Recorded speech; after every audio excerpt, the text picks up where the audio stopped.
Hello there. All right. Gil'win, you walk in to the Muse's Chain to see your father playing before a large crowd for this estate, like a full crowd. It's not like this entire room of the tavern beforehand, but it's still a large group of people. It's just him and the song.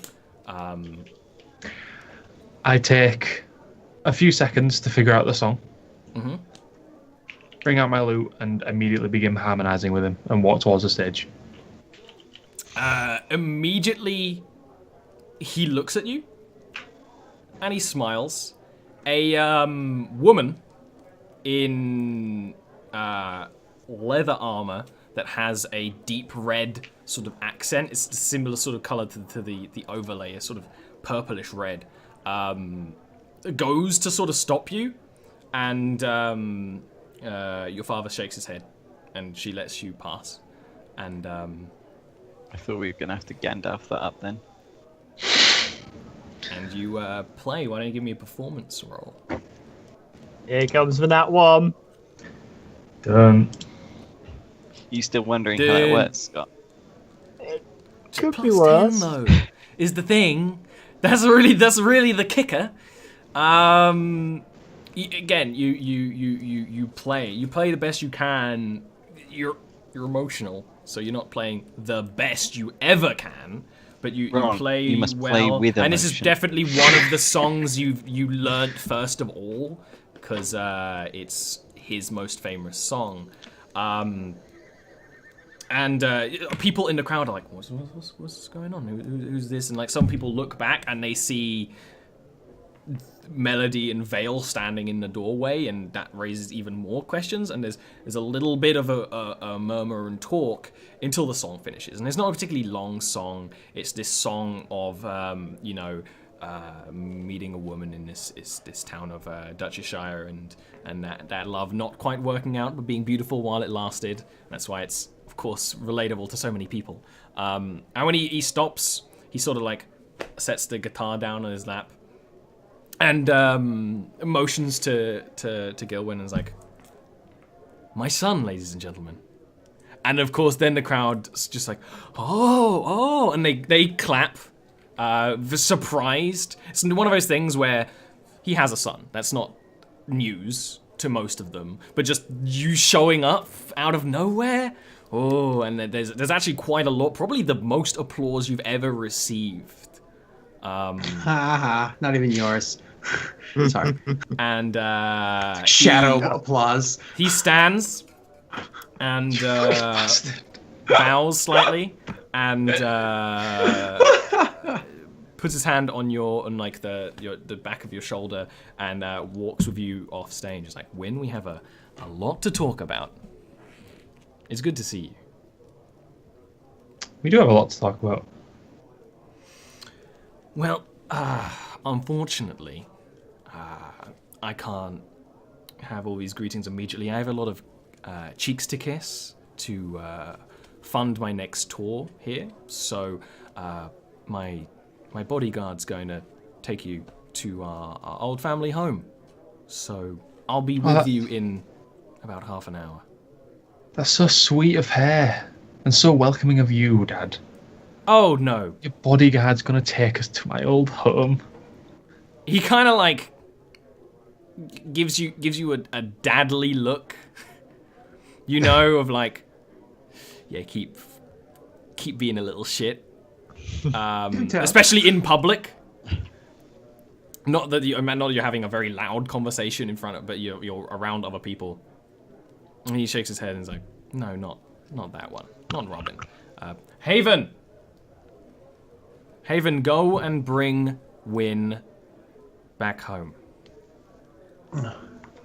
Oh, all right then. Oh, hey, you look familiar.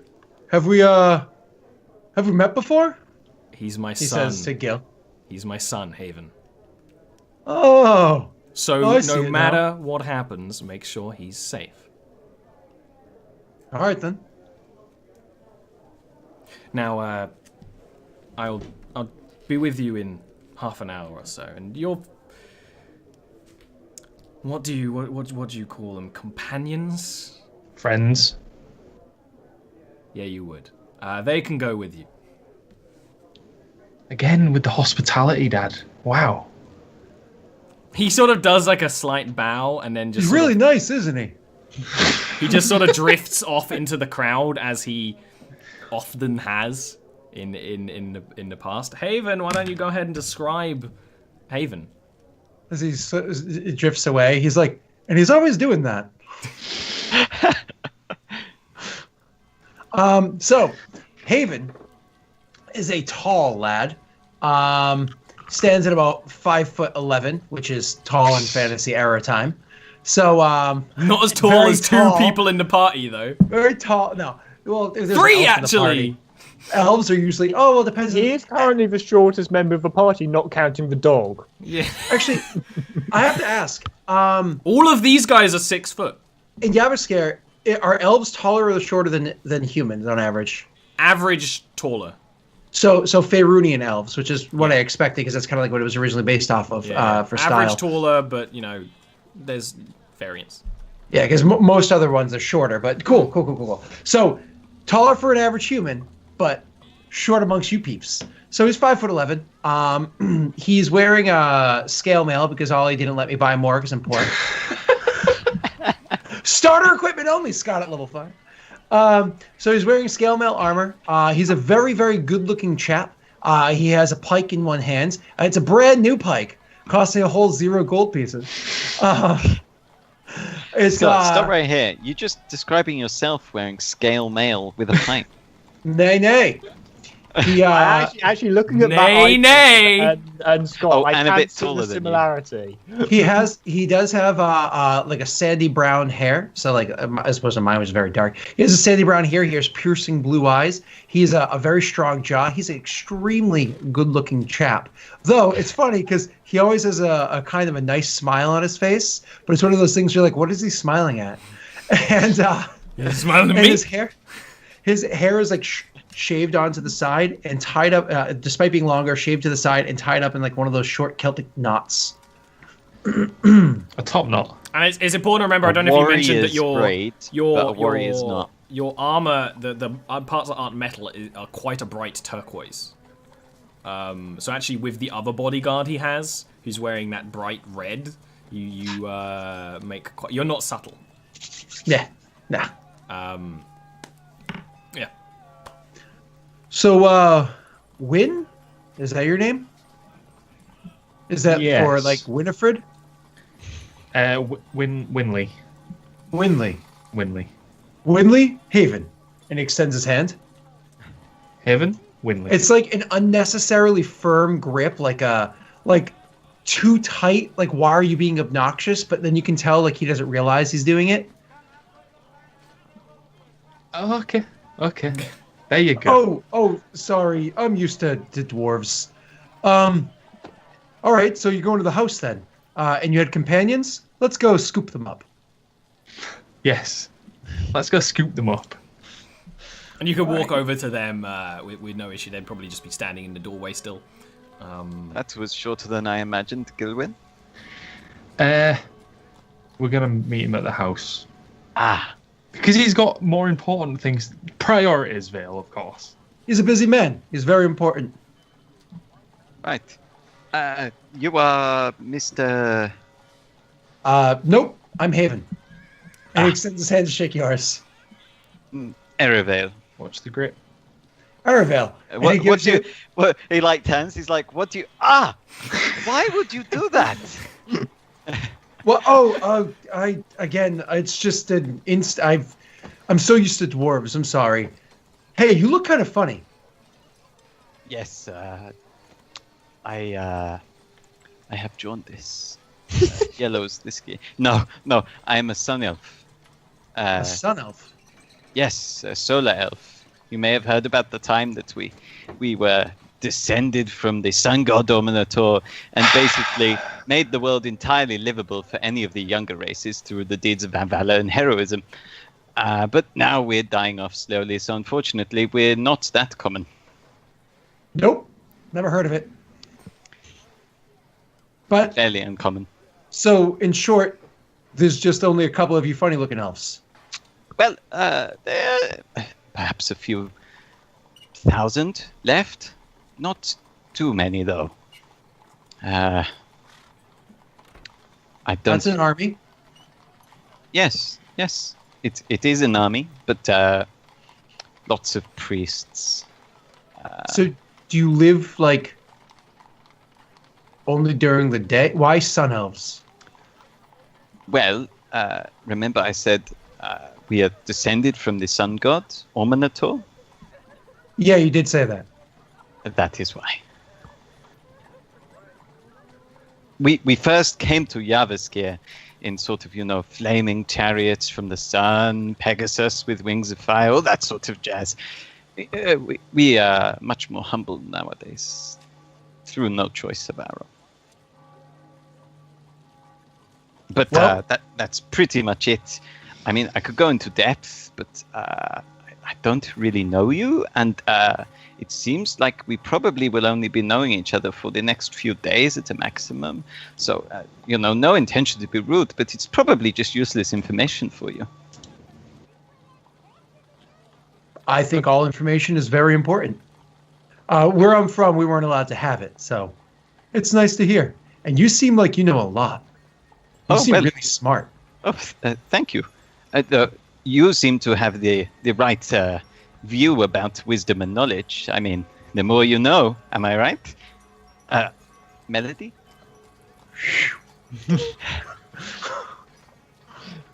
Melody is just watching him. She's not saying anything until he introduces himself. Yeah. So you end with Melody, and because she doesn't say anything, he's like, I don't know this one. Like, just whatever background noise there is. Oh, Melody, introduce yourself to Haven. Melody is Melody.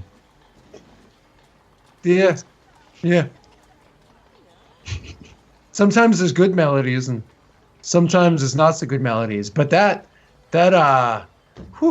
he's really good. As a matter of fact, I don't think there will ever be a musician as good as him. And the things he can do with his voice, I have to say, he can almost sing as deep as a dwarf and almost as high as an elf. He's a very talented man.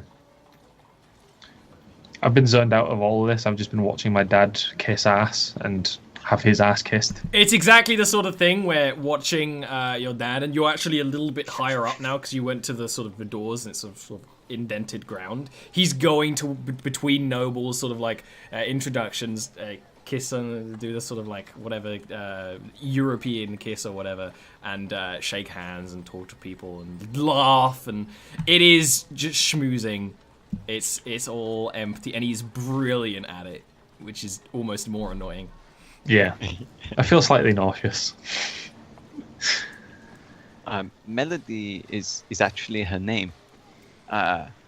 She was raised in the woods, quite a remote location, so she's not her first language common, actually. At this point, the other bodyguard, the woman, she is a stern woman wearing this leather armor that is slightly too form-fitting for typical human fashion, and also this red fabric-y parts that make it kind of dress-like. But she's got like a bunch of weapons on her, just like Vale. She's just very stern and goes up to Haven and is like, Haven, you were given a job. I'm doing a job. You're sitting here chatting like a fucking lumber ass. One, you don't need to be crass for a lass. And two, he's right here. He's still breathing. You're meant to take them to the old house. Are they prisoners? I prefer to treat everyone like prisoners. Everything happens a lot smoother that way. Yes, But perhaps we should... it's his son. Perhaps... Or was it Winifred? Or is that what I said? Winifred, yeah. Winifred. Winifred's his son. I'll nod And- towards Vale, like... yeah, they're like... Yes, perhaps we should leave the rather unpleasant company, though, Haven. I look pointedly at the woman. Oh, no, she's pleasant. She looks Just, back, you know. and Vale, you can tell she is just looking at every weapon on your body one at a time, There's a even walking size up. around you to There's a look at size the up other. going on. Yeah. She's pleasant. She's just takes her job very, very seriously. It's a job for. It's called a job for a reason, Haven. Oh. I actually don't know how it got that name. And he looks to Vale, because Vale's the resident genius, and he says, "Why is it called a job?" Come, let us walk and talk. Turns back to Winifred. Are you ready to go? Yes. Yes, I am. In which case, I'll part the crowd, much like Andre the Giant, and everybody, part the crowd. So. Isn't that the end of Rocky 1? No, Andre the Giant? What? That's Princess Bride, buddy. It sounded like Rocky Balboa going, "Adrian!" Everybody move.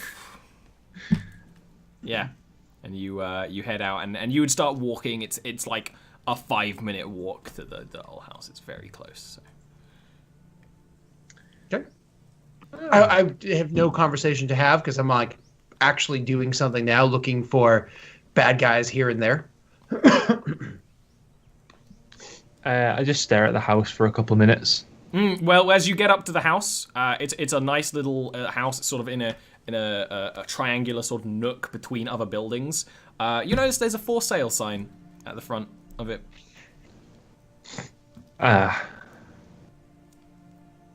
Okay. Haven? Oh, yeah. Do you know how long this house has been up for sale? Honestly, didn't know it was.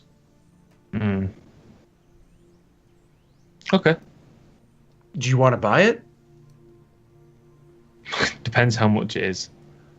It looks like a nice house. It was. But it still is. He used to live there when he was younger than he is now. No, I understand that. This is the one you grew up in. You talked about that with your daddy. Dear old daddy. That's what I used to call my daddy. Last time I saw him. Daddy. Was he from the same place you are, where knowledge was not encouraged? Oh, no, I'm not from there either. I just, went there and got stuck and, he was killed before I got taken. Oh, I'm sorry. Yeah, it's fine. But we're talking about your daddy. So, want to go in? Yeah. You head in, and it's a bit weird going back to your old family home, Gil'win, because it's not empty. All the furniture's still there, more or less. It's just clearly not been used for a long time. Your dad isn't using it. It seems that he's maybe using it as his base of operations while he's in the city right now. Yeah. But for example, like it's a very open plan house in my mind with separate bedrooms, but like everything else is one big room, like with a big kitchen and a big sort of living room space. This is almost completely underused, but is perfect for just sort of like milling about right now while you have a little bit of time. Right. It's dusty, nothing's broken. It's just all not being taken care of the way one should take care of a house if you're living in it. Neglected. Neglected. That's the exact word I just couldn't get to in my brain. Yes. I think I just silently wander for a little while, just looking at everything. Your bedroom is exactly the same as it was when you left. More or less untouched. Your parents' bedroom is, as similar as, but that's clearly lived in. The way out to the attic is open, and that's like been locked as long as you remember, because you're not allowed up in the attic, Gil'win, and that sort of stuff. I'll go into my parents' bedroom and sit on my mum's side of the bed. I'm going to be a little obnoxious in the sense that if you're Go going to on. go into a room, I'm just going to more or less like I'm going to follow along with you. If you go into a room, I'm just going to like look at it first and make sure anybody's there. But I'm not daft, like, well, not that daft. I know that like you're looking for peace. So once I check and see a room secure, I actually will just like leave the room entirely and give you your space. I don't know if that's something that Gil'win would be like, No. Well, Actually, Melody would follow along as well, but just wait outside rooms as he looks her in and such like. as I just sit on the bed, I sort of touch the leather pouch by my side and sort of just fiddle with that for a little while. This room is beautifully decorated. Your mother had a taste for not fashion exactly, but beauty. This room, like there's a tapestry, a silk tapestry on the wall that actually is a little bit moth-eaten at this point in some places. That has this beautiful sea scene where all the colors are a little exaggerated, but it works. There's musical instruments mounted. There's actually your first baby guitar is up on a wall, with the plaque that says "My baby's baby." And there's a lot of like cute things that basically are only just for Gil'win. But really, outside of this room, there's not so much of that. I pick up the small guitar and just check if it's in tune still. Nope. I'll tune it gently to avoid the string snapping. And I'll just softly just piss around on it for a little while. Cool. The other two, do you do anything? I know Melody's sort of following around. Does Vale do anything? He's found the living room, or what in this day and age you may call the drawing room. This is definitely this is a living room. Like, in my mind, a drawing room is a lot more formal. Like, this is much more a comfortable space, you know? Just having a little peek in some of the cupboards, just see if there's maybe any little tip of alcohol or something. There's a decanter. Like, a full-on, like, bottles. Yeah, but I think that gets old if you leave it for a long time. Is it dusty, the decanter? No, it's one of the only things that isn't dusty. Oh, well. What's in it? Let's go. It's one of those things where there's a little bit of everything from different places. There's elvish wine, dwarven whiskey, like a little bit of everything is here from around the world. I'd pop open a bottle of proper elvish wine. There'd be like high thundral wine, even like yes, please. From home sort of stuff. If you pop that open, there would be glasses that you can easily find, and it's one of the things where under the decanter is where all the glasses of different shapes and sizes are, and they're all clean as well. Like, that is clearly one of the more important things. So Melody's up with. You can see, Gil'win. basically the way I imagine it is there's this big open plan space that's actually like got this big vaulted ceiling, and then on the end of it is a corridor that leads to bedrooms and offices and things, and he's down there. So you can see Melody sort of standing in the corridor because there's not a door to it. Yeah. Well, no, he's not creeping, just like sort of just standing there waiting for him. But you can't see Gil anymore. Where's Haven? Probably same. I'm standing outside the door that he's in. I imagine he shut the door. Me? Probably not. No. Yeah. Probably not. Oh, you left it open? Yeah. Then he's standing outside the door, but like one of those, like, you know that he's in the hallway, his presence is there, but not like in the actual door frame where it's just like, I can hear you breathing. You know what I mean? He's being courteous, but doing his job. Bale's holding a glass in the bottle. He's gonna like poke his move so he's more visible in the corridor and be like, anyone want No? I'll like snap out of my little unweld, put the guitar back and be like, yeah, I'll have one. Melody will have some too. Haven? Oh, I wish, but a job is named a job for a reason. I suppose.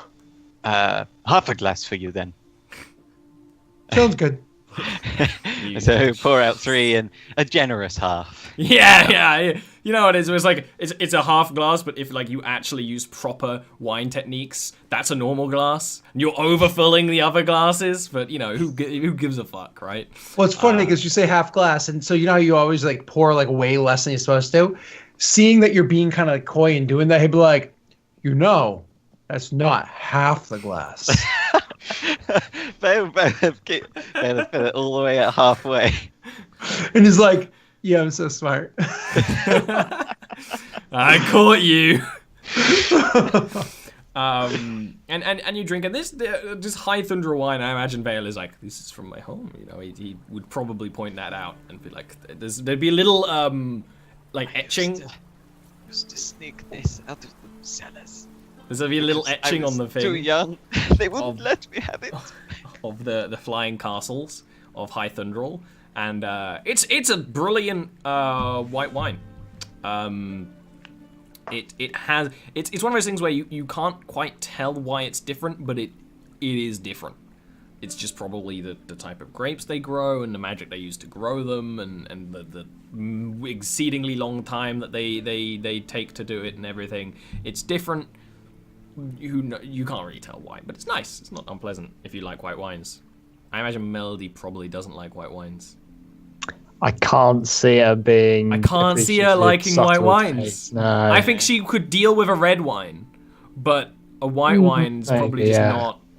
I don't know why, but I don't know. So you have like a little bit of time. Do you chat while you're like, or just have like a little quiet time, having a little tip? Yeah, I'm gonna find the comfiest looking armchair and sit in it. Definitely comfy chairs. Haven's one of those, because he is not in the club where the dad is, he's actually doing the job now. He seems he's quiet because he's actually really focused, not at all on you guys, but very much on the surroundings. Like, you guys could piss off, he doesn't even notice you. Like, going between, like, the outer windows to, like, look out and stuff like that. Yeah, exactly. But, like, if you said his name, you would totally grab his attention, because he's not, like, Soundly, where he has a 4 passive perception or anything like that. So Birdie's probably sitting on the floor playing with June. Mm-hmm. So, Haven, Huh? I must admit I'm surprised to see you and Robin, was it? Do bards usually require such heavily armed guards? I mean, that's not a toy you've got there on your back. I mean, perhaps I expected a bouncer with perhaps a blackjack, perhaps maybe a sword, but I wasn't really expecting someone armed with a pike and someone covered with weapons. That was a lot. Okay. Yes, should I? No. You're very heavily armed for bodyguards of a bard. Yeah, well, I mean, he wants to pay me, so I do the job. If you're saying, why does he need protection? Oh, he said he needs protection. I'm here to do it. Besides, I kind of owe him a favor anyway. You know, he did help me out a good bit. But that aside, I did once know a guy named Jack, though he wasn't black. So I'm not sure why we would usually be with a gentleman named Jack who happens to be black. And what exactly is on my back? The pike. Or is that in his hand? Yeah. It's very much in his hand. Yeah. Dismiss that. Huh. Thought you said something. Kevin, how long have trick the eyes? How long have you been working for dear old Daddy? Oh, is it all right if I say I didn't count? Sure. I didn't count. If you had to guess. Oh. Well, more than a few days. Less than a year. Okay. That's not fair specific. estimate. Fairly accurate, actually. Says the elf. You said he helped you with something. What What did he do for you, Haven? I was in a really tight space before, and he helped to liberate me. That was the word he used. Are you talking like a figurative tight space, or you were literally trapped in a tight space trying to get something out of somewhere? There were a lot of figures there, so probably both. I knew that was coming, and yet it still tickled me. I see. Well, I doubt we would be attacked in broad daylight in a city inside a house. You could probably sit down. Oh, I doubt it as well. I mean, we've never been attacked so far. So, honestly, it's an easy job. So I just take the money, and I appreciate it. But just because a job is easy doesn't mean that you shouldn't do it, right? So I'll keep guard and do what I'm supposed to do. And I mean, if I didn't at least do a good job in front of the boss's son, you know, what would that look like on, you know, a normal day? That's true. Winsby can be quite the stooge for rules. I thought it was I don't know. Your Winsby, name is a yes. little difficult to pronounce. It's Winslow. Winslow? Yes, with 2 O's. Cultural differences. It's spelled Winslow. I swore it was Winifred before. I look at Vale like, no. That's peculiar. He never said that. I mean, I understand it sounds similar. By the way, you're not Saudi anymore. He knows. That's that moment you're like, the boss's son is called Gil'win. Yeah. That's where the win comes from. You want me to make that connection? Yeah, that's a Like- 20. Like, oh, wait, no. Your name's Gil'win. Gil'win Gallagher. I've heard of you before. He said that name. I thought you were the other son. Oh, you were playing a trick on me. You were playing a trick on me.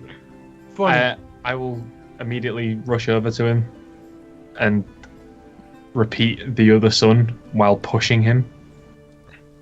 You know, he doesn't move very far. 16, strength and con. So it's Yeah. like push is kind of like, you know, Yeah, plus all yeah. that I'm very aware. Yeah. So he's like, yeah?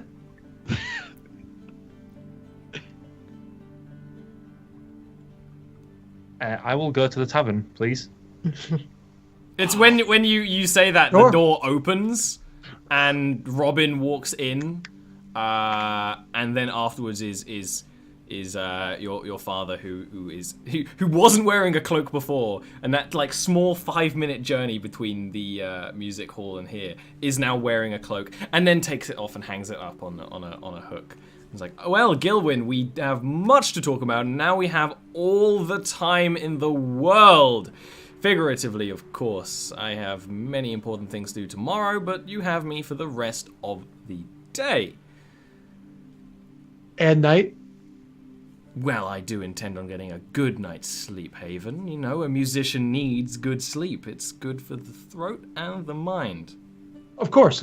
I was just planning my restroom breaks. And he just walks up to Gil'win, like, kind of oblivious to his stone face, or maybe not, and just goes, I know I couldn't have said much in the letter, but there was always the chance it got intercepted. I got it, obviously. I'm glad. So, this might be something you don't want to hear, Gil'win. But your mother... Well, we're talking about this in front of everybody, including 2 perfect strangers to me, and 3 if you count the dog with 2 heads to you. We're doing that. Mandy's just very roughly his heads. You keep strange friends, Win. But they're your friends, and they travel with you, and I heard that you've gone on great adventures together, and maybe you have a 2-headed dog, and maybe it'll make a brilliant story one day, and honestly, it's somewhat disgusting and fills me with feelings that I must put to paper, but... Suddenly I have to take one of those bathroom breaks, sir. Can I? Go ahead. Like, he turns... There's like a pleading look to Haven as he leaves. He's like, don't leave me. It's good, because Haven's giving you a look like, good luck. Everyone in this room, I assume, can be trusted. If you don't trust your friends, Win, well, then they're welcome to leave. It's not about trust. It doesn't matter. Vale pauses and tops up his glass. And... He like hears that and his eyes like dart to Vale. And there's a... Your mother led a secret life before we had you. Before I met her, she led a life of, well, magic. It's something that she wouldn't have talked about to anyone, and she barely talked about to me. It's a disgusting thing, really, and, well, she always, well, won a few times when she had some good wine on our adventures while we were on a tour. She mentioned her treasure. And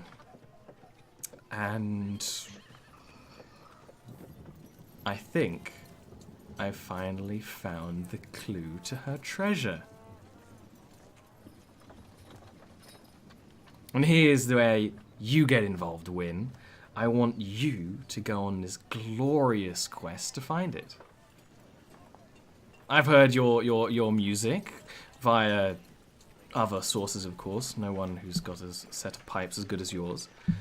And I know that, well, either you're making everything up, or you know how to use that rapier on your side. I mean, I gave you sword lessons when you were younger for a reason. Well, I paid for them. Do you know how long? Do you know how long it takes to get to Goldport from Lichville? 3 weeks in the winter.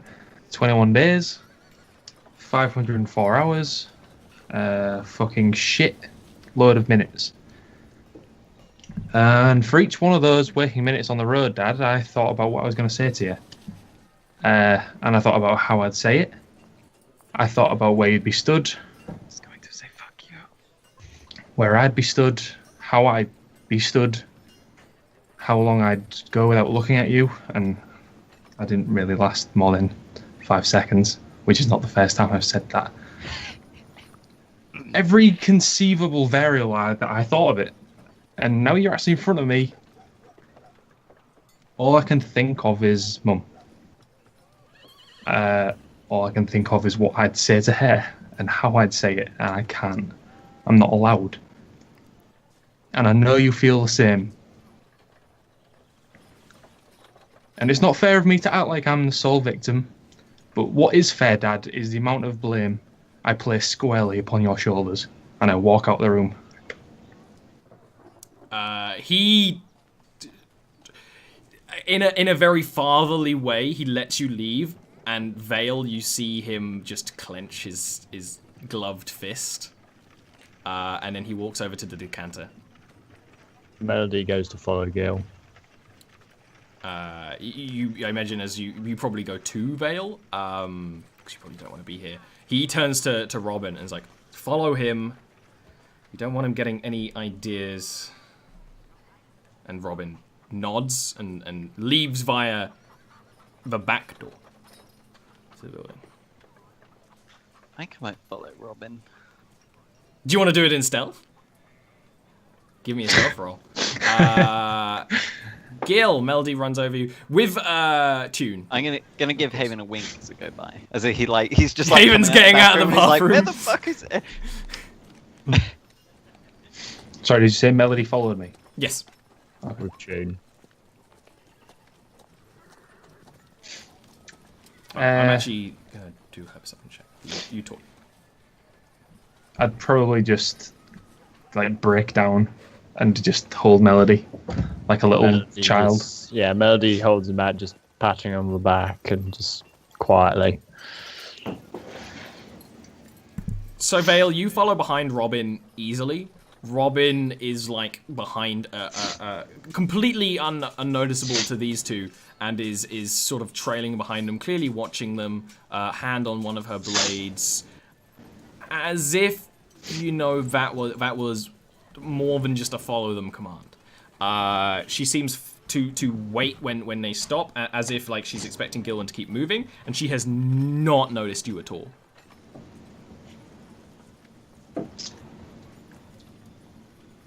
Sorry, say that last part again.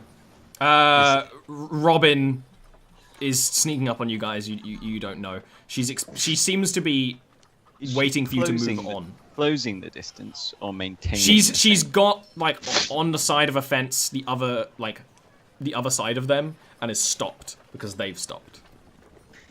Can I see her also sneaking up on them, or is that Give me a out of perception my... check. Are you following with them, or are you staying with Hendry? If I saw her go out of the house and head towards, because my job is to protect him. I haven't been given a different job yet, so I'd be following. But like, anyways. Yeah, you're also aware. Okay. I'll call out. I'll be like, "Hey, Robin." Totally blow up her spot.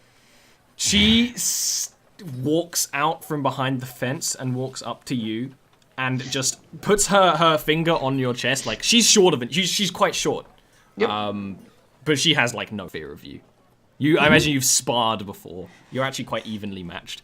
And puts a finger on your chest and just like, you are a blubbering idiot. You know, based on what they just talked about, that this could go very wrong for our employer. So be quiet and let me deal with it if he decides to go to the guard. I'm just trying to be clear about something, because I take my job seriously. Can I? It sounds like you have threatening tones towards the boss's son, and my job was to keep the boss's son safe. So it almost sounds like you have threatening tones against my ward, and I'm going to have to slap that tone out of your face. Please correct me if I'm out of place, Robin. Math is hard for me.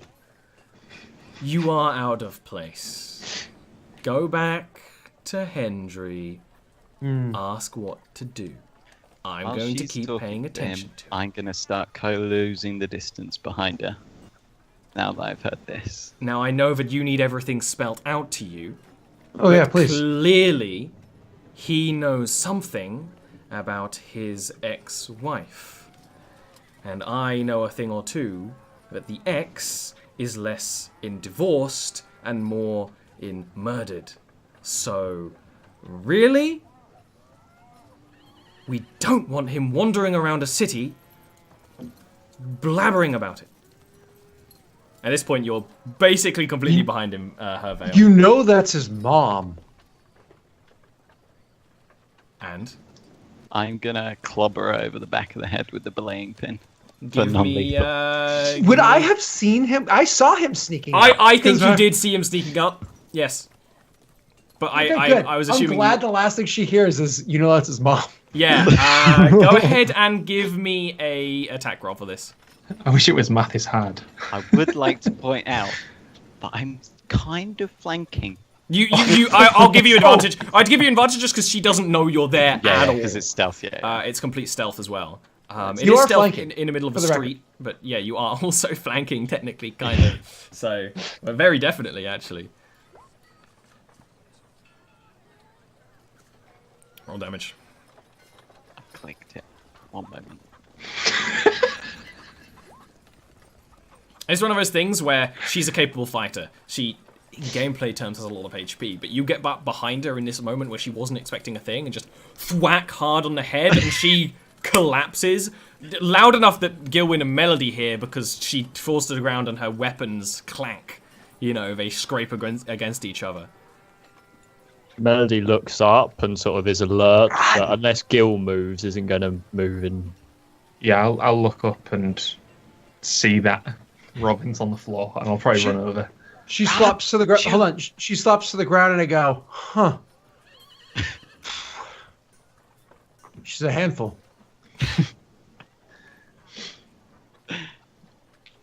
What? Vale, what? She was talking about keeping you silent. Go, disappear. Go to some tavern. At that, don't Melody disappear, would I have to come actually, with you. Melody would actually drag Gil away, just in any random direction. Okay. Haven, go. I'll deal with Robin. Look after him. He turns and will jog after if that's how quickly you're moving. Gil. Yeah. Vale, what do you do? You have an unconscious woman on your hands. That's awful. What? It's literally the truth. I have got a new weapon. It's funny. I can't say it because it's not. My character wouldn't say it, but I would totally pretend like she got robbed. Yeah, just nick all of her weapons. Because not only did you stop her from doing that, but you also ruined her. Like people like, really? You got jumped and they robbed you? How shitty! That ruins a bodyguard's career. You're right. Yeah. So I'm gonna tie her up, take all the weapons, everything of value. You're gonna do this in the middle of the street? Well, I mean, I'm imagining I'm just gonna drag her off behind a wall. Sure. Wherever a little alleyway. Vale considers like stripping her, but he decides in the end that it's too much hassle to get that leather armor off. But he was doing it more as revenge because he was like 50-50 on whether or not to come up behind her and stab her for threatening to murderize Gil. But he doesn't in the end, so ties her up, takes all the bits of value, all her weapons, and ties a piece of rope in a knot, and again in a knot, and again in a knot, and then stuffs it in the mouth. And a little bit round, and... Alright. So you steal her weapons. But I suppose I don't necessarily want her to die there, so I'm going to tear up a couple of pieces of those dress bits and, like, throw them around in the street outside the alley. So someone the dress bits on the leather, So someone would be like, "What happened? Oh!" and walk over. All right, cool. So I'm gonna make sure I take her coin purse. Yes, no, I was gonna say she has 120 gold on her. Yes. She has 2 short swords, 5 daggers, a short bow, and 50 arrows. That's a lot of arrows. Yeah, it's a specially designed sort of quiver. I mean, they're actually shorter arrows than would be conventional. But it's a specially designed quiver with like bundles and bundles and bundles and bundles of them. I'll take it. I'll take them. Right. And she has actually like a couple of like pseudo personal looking trinkets, like a ring that she's not wearing and stuff like that. Do you steal that as well? Yeah. All right. Sure. Sure, you steal a ring and a small metal figurine of a person, as well as a wax seal that has a guitar print, which you recognize was the print on the letter that Gil'win got. Small metal figurine. Mm-hmm. And she outie. In fact, I'm actually going to roll to see when she gets... Yeah, and I'm outie now. And were you just going to run... go and try and find them at the nearest tavern or something? Or do you assume that they're going back to the Glistening Toad?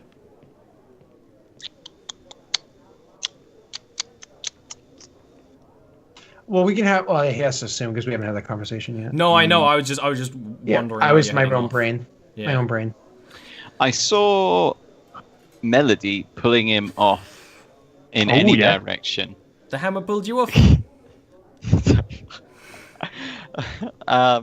Sounds like you had a very personal relationship with this ham. I am going to then, because I know Melody, I'm going to use my wisdom to assume that she's going to find somewhere safe and quiet, like a park, like a green space. Yeah. Because that's where Melody would go, feeling threatened. So you head off, knowing this sort of situation, immediately returning to casual just getting lost in whatever crowds, heading towards a park. You guys, is he right? Are you heading off to a near park? That would certainly be the direction Melody is heading in. Whether or not Gil moves to stop, change direction, or go anywhere else is another matter entirely. No, I have a question. Sorry, you first. no, I literally finished. Okay, so just because you know my background, I imagine in the fact that I've only been out here for so long, is there a place that I would think is like a safe place? You know nearly what I mean? nothing about this city. You've only been in this city for about 4 weeks. So I'm saying in those 4 weeks, would I know of like say a underground tunnel, what are they called, like a sewer system, anything like that?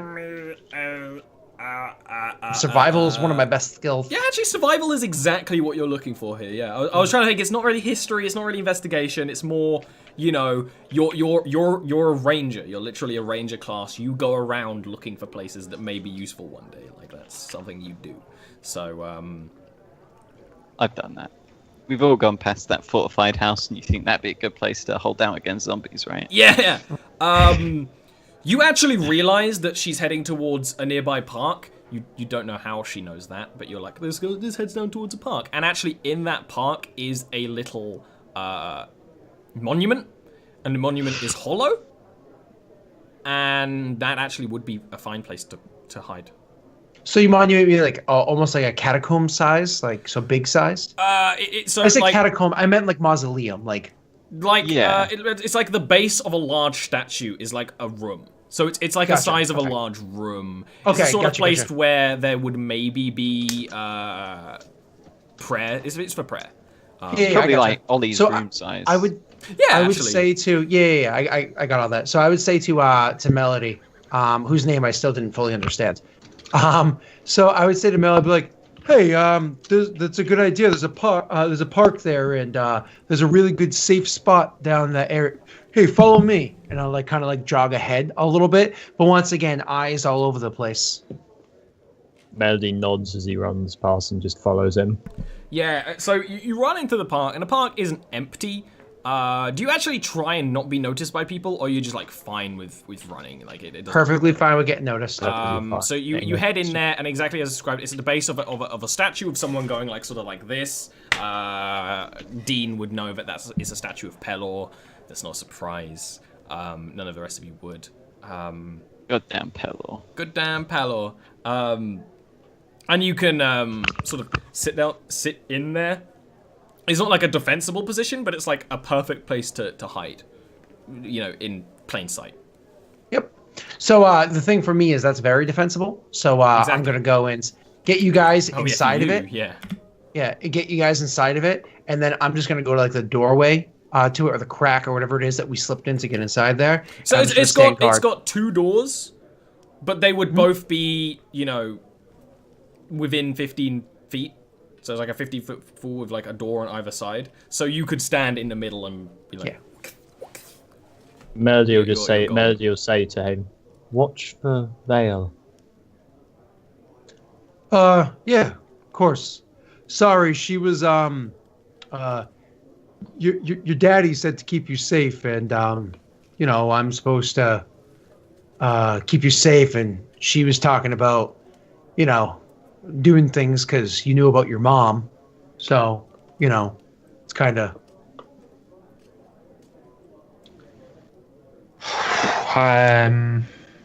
Thank you, Heaven. Sorry for being a jack. Were you? Yeah. Oh. Accepted. With that, let's take a little break-arino.